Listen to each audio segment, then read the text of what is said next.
ایک نہایت اچھا قصہ سناتے ہیں اور تم اس سے پہلے بے خبر تھے۔ جب یوسف نے اپنے والد سے کہا کہ ابا، میں نے خواب میں 11 ستاروں اور سورج اور چاند کو دیکھا ہے، دیکھتا کیا ہوں کہ وہ مجھے سجدہ کر رہی ہیں۔ انہوں نے کہا کہ بیٹا، اپنے خواب کا ذکر اپنے بھائیوں سے نہ کرنا، نہیں تو وہ تمہارے حق میں کوئی چال چلیں گے۔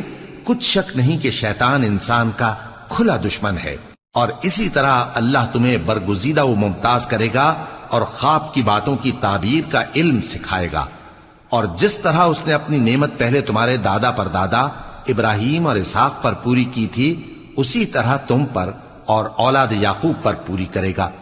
بے شک تمہارا پروردگار سب کچھ جاننے والا ہے، حکمت والا ہے۔ ہاں، یوسف اور ان کے بھائیوں کے قصے میں پوچھنے والوں کے لیے بہت سی نشانیاں ہیں۔